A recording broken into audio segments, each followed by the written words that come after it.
दोस्तों दुनिया में एक कथन है कि अमेरिका के कोई दोस्त नहीं होते। अमेरिका का होता है तो सिर्फ इंटरेस्ट। अगर उसका आपसे इंटरेस्ट है तो आप उसके दोस्त, जिगरी दोस्त। नहीं इंटरेस्ट है तो आप उसके कुछ भी नहीं। और ऐसी ही दोस्तों बातें की जा रही है इस समय रशिया के द्वारा। और रशिया की एक रिपोर्ट के अनुसार बताया जा रहा है कि अमेरिका ये रशिया यूक्रेन वॉर को साल 2025 तक चलता हुआ देखना चाहता है। जी हाँ दोस्तों, और ये जो दावा है ऐसे ही हवा में नहीं कर रहा है रशिया। इसके पीछे इन्होंने बहुत खास वजह भी बताई और सबूत भी दिए हैं। आइए समझते हैं क्या कहा है रशिया ने और क्या यहाँ पे अमेरिका 3 सालों तक का पैसा कमाने का जुगाड़ बना रहा है, क्यों ये चाहता है कि वॉर लंबा चले। तो दोस्तों यहाँ पे रशियन अखबार ने इस पे पुष्टि करते हुए कहा कि पेंटागन ने एक डील साइन की है यूक्रेन के लिए, जिसके तहत पेंटागन मतलब कि यूएस आसान शब्दों में यूक्रेन को 2025 तक 1.2 बिलियन डॉलर तक के हथियार देने वाला है।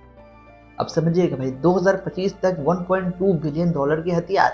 अब यहाँ पे इनका मानना ये है कि हो सकता है वॉर अगले साल ही खत्म हो जाए, लेकिन यूएस की प्लानिंग 2025 तक करना कुछ लॉजिक नहीं बैठता है और पूरी दुनिया नहीं जानती कि वॉर कब तक चलेगा।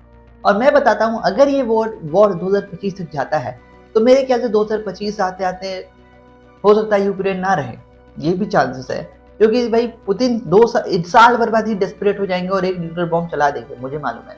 लेकिन यहाँ पे दोस्तों यूक्रेन का ये जो रशिया का ये दावा है, ये बहुत ज्यादा यहाँ पे एविडेंस बनाता है, क्योंकि ये इनकी ऑफिशियल है कि मतलब ये लोग 1.2 बिलियन डॉलर तक का हथियार 2025 तक देंगे इनको। अब यहाँ पे दोस्तों इस रिपोर्ट को बताते हुए पुतिन ने जेलेंस्की से कहा है कि अभी भी समय है, हमको ज्वाइन कर लो और एक समझौता कर लेते हैं आपस में। और इस समझौता के तहत कुछ बातें हैं जो मैं आपको 2 मेन बातें बता सकता हूँ अभी करंट टाइम में, जो ऑफिशियल सब जानते हैं। पहला कि भाई आप एक एग्रीमेंट साइन कर लो जिसमें आप नाटो कभी नहीं ज्वाइन करोगे। दूसरा ये है कि आप कभी यूरोपियन यूनियन नहीं ज्वाइन करोगे। तीसरा ये है कि आप मिलिट्री एक्सपेंडिंग नहीं बढ़ाओगे।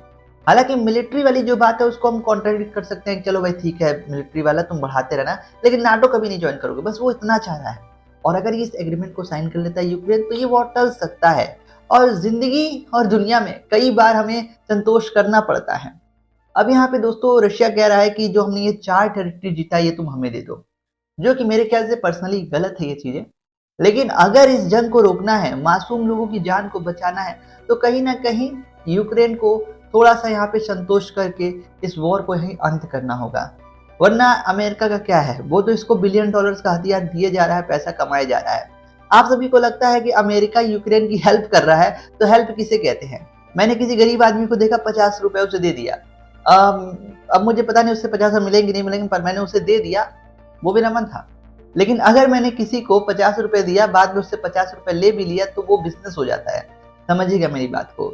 यूरोपियन यूनियन, जितने भी दुनिया के देश है, सभी मिलकर चंदा जुटाते हैं और लोग चंदा देते हैं सीधे यूएस को। तो यूएस इससे हथियार खरीदता है और ये हथियार सीधे कहाँ जाते हैं? यूक्रेन में। अब यहाँ पे किसके हथियार बिके? यहाँ पर आप बताना। यूएस कंपनी के हथियार बिके हैं। तो समझदार लोगों के लिए तो इशारा ही काफी है यहाँ पर।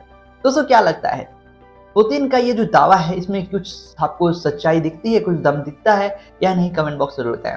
वैसे मेरा पर्सनली मानना है कि यहाँ पे जेलेंस्की को संतोष कर लेना चाहिए, क्योंकि हर बार युद्ध ही एक ऑप्शन नहीं होता है। जिंदगी में कई बार संतोष करने पड़ते हैं और अगर हम संतोष नहीं करते हैं तो इसका जो एंड होता है भाई साहब बहुत खराब हो सकता है। दोस्तों खबर थी वर्ल्ड फोरम की तरफ से, और बेसिक खबरों बने रहने के लिए सब्सक्राइब वर्ल्ड फोरम्स। मिलेंगे अगली वीडियो में, धन्यवाद।